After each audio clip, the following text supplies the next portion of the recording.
Kumusta mga kaibigan? May napansin ka rin ba?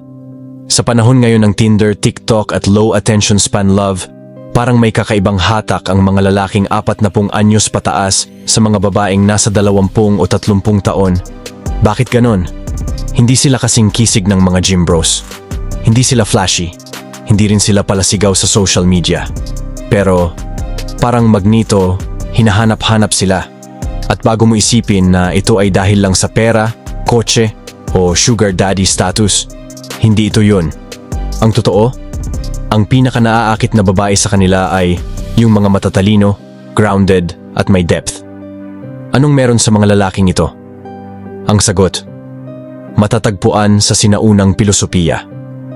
Oo, Stoicism. Isang disiplina na isinabuhay ng mga Romanong emperador gaya ni Marcus Aurelius, Seneca, at Epictetus.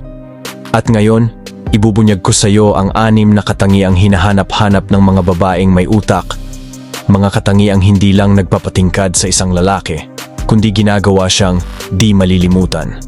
Kung gusto mong malaman kung paano maging lalaki na hindi lang hinahangaan, kundi iginagalang, panoorin mo to hanggang dulo. Dahil baka ito na ang simula ng tunay mong transformation. Alam mo kung ano ang pinakapangunahing dahilan kung bakit napapatingin ang mga babae sa isang older man. Hindi yung muscles, hindi yung boses, at lalong hindi yung kotse.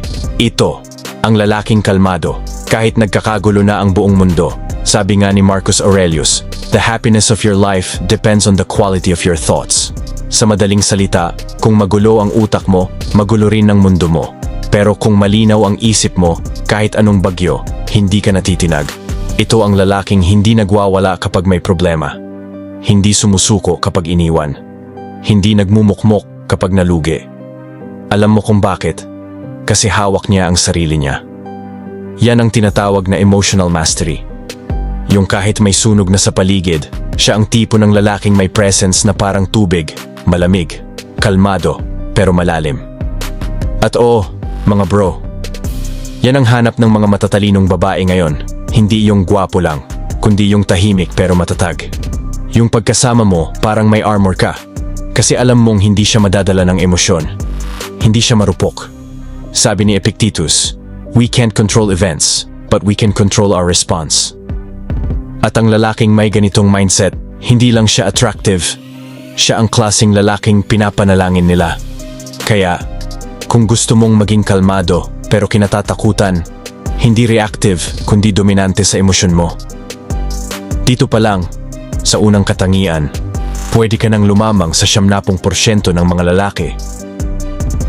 Alam mo kung bakit maraming babae ang nadidismaya sa mga lalaki ngayon? Dahil ang dami sa atin, naglalakad pero walang direksyon. May galaw pero walang layunin. Sabi ni Seneca, kung hindi alam ng tao saan siya papunta, walang hangin ay favorable. Kahit gaano pa kalakas ang hangin kung hindi mo alam kung saan ka papunta, paikot-ikot ka lang. At ang lalaking ganon, nakakapagod. Kaya kapag may isang lalaking may malinaw na direksyon, may sariling prinsipyo, at hindi basta-basta naaapektuhan ng opinyon ng iba, boom! Siya ang standout. Siya yung lalaking hindi mo kailangang pilitin kasi alam niya ang gusto niya at pinaninindigan niya ito. Alam mo ba kung anong pakiramdam ng babae kapag kasama nila ang ganitong klaseng lalaki? Parang nakasakay sila sa barkong hindi matitinag ng bagyo. May tiwala sila kasi may leader silang sinusundan. Tulad ng sabi ni Marcus Aurelius, waste no more time arguing what a good man should be. Be one. Hindi mo kailangang ipagyabang, ipakita mo sa gawa. Kung ikaw ay lalaking alam kung ano ang tama at ginagawa mo yun kahit hindi uso, ikaw ay bihira. Ikaw ay magnet. Dahil ang paninindigan, yan ang bagong sex appeal. Tanungin kita, ilang lalaki na ba ang nakita mong nag-collapse dahil lang sa breakup? Ilang lalaki ang iniwan ng babae, tapos biglang parang gumuhuna ang mundo nila? Pero ngayon, isipin mo to, isang lalaking iniwan din. Nalugi rin, nabigo rin, pero hindi sumigaw, hindi nagwala, hindi nagpost ng kung ano-anong emong quotes. Tahimik lang siyang tumayo at nagpatuloy. Yan ang stoic resilience. Yung tibay ng loob na hindi maingay, pero ramdam. Sabi ni Epictetus, hindi mahalaga kung gaano kasakit ang bumagsak. Ang tanong, babangon ka ba? At paano? Sa mundo ngayon na puno ng drama, ng cancel culture, ng instant reactions, ang lalaking tahimik pero matatag ay parang ginto. Rare. At alam mo kung anong klaseng babae ang na-attract sa ganitong lalaki? Yung matatalino. Yung pagod na sa mga lalaking balat sibuyas. Yung hindi na impressed sa pa-victim. Hinahanap nila ang lalaking kayang yakapin ang realidad, kahit masakit, pero hindi nawawala sa hulog. Ang stoic resilience ay hindi lang kakayahang tumayo. Ito ay yung lakas na kahit wasak na ang puso, buo pa rin ang dignidad. At sa mata ng isang babae, yan ang tunay na lalaki. Sa panahon ngayon ng filters, instant gratification, at toxic positivity, ang pinaka-rare na lalaking makikita mo, yung kayang tanggapin ang totoo, kahit masakit. Ang tawag dito sa stoicism, amor fati, ang pagmamahal sa kapalaran. Hindi lang basta pagtanggap sa kabiguan, kundi pagmamahal dito.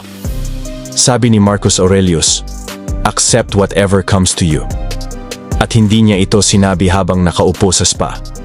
Sinabi niya ito habang pinamumunuan niya ang Roman Empire sa gitna ng giyera. Amor fati ang dahilan kung bakit ang lalaking stoic, kahit nadapa, hindi niya kinaiinisan ang pagkakamali niya. Niyayakap niya ito. Bakit? Kasi alam niyang bawat sugat may tinuturo. Sabi nga ni Seneca, walang gantimpala ang maaaring palamutin ng isang alahas ng walang friction.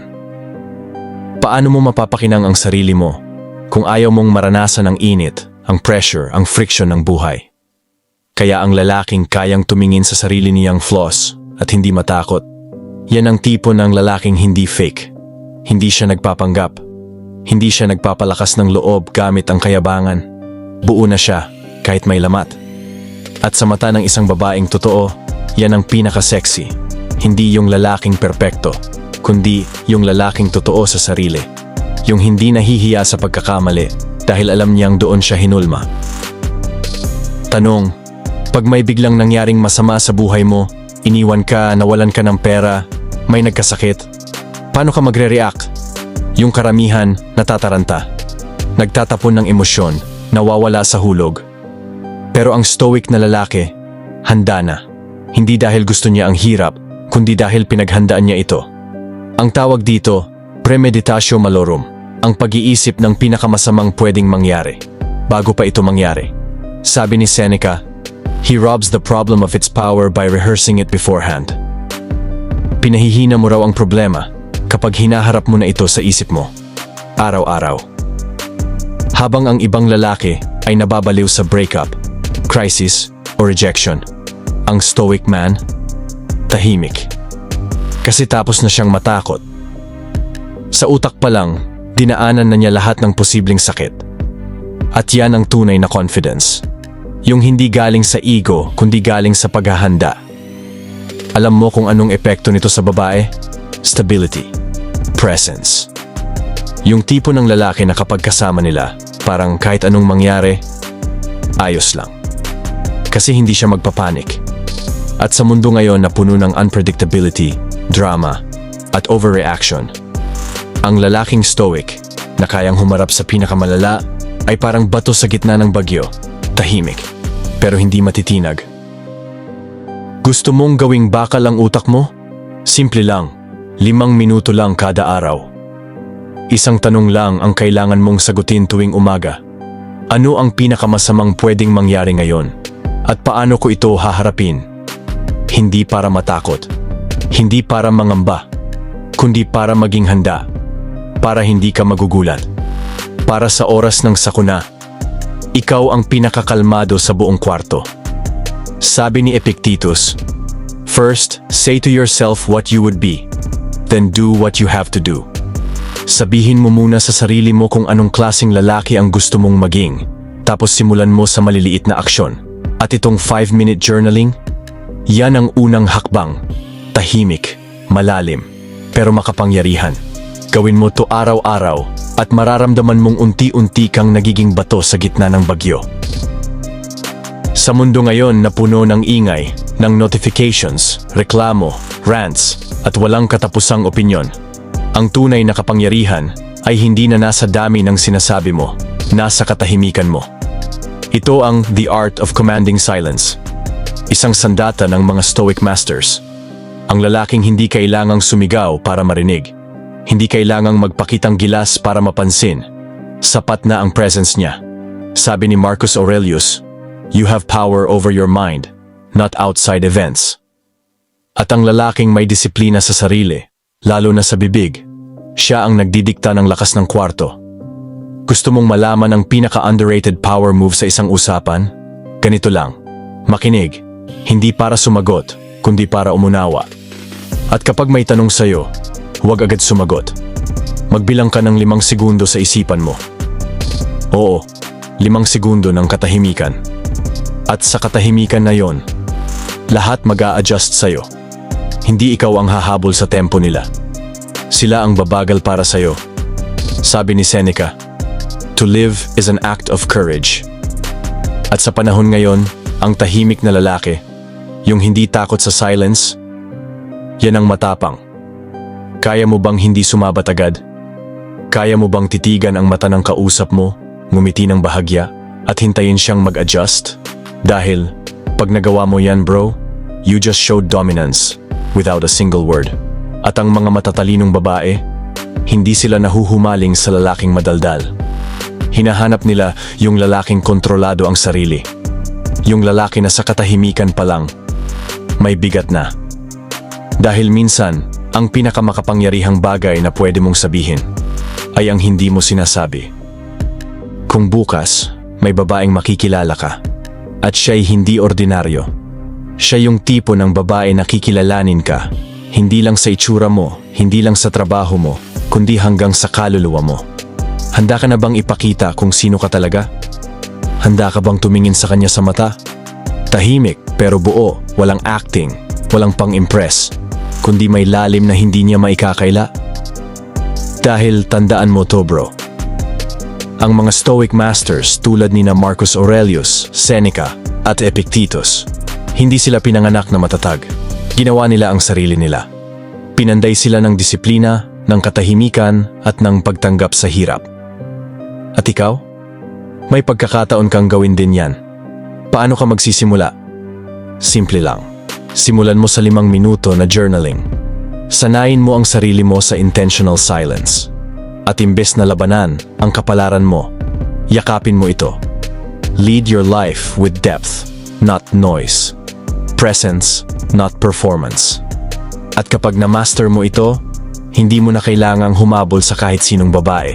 Dahil sila mismo ang makakaramdam, ito, ang lalaking hindi ordinaryo. Wala nang susunod na pagkakataon, wala nang perfect timing, wala nang bukas na siguradong darating. Ang pagbabago ay nagsisimula ngayon o hindi kailanman.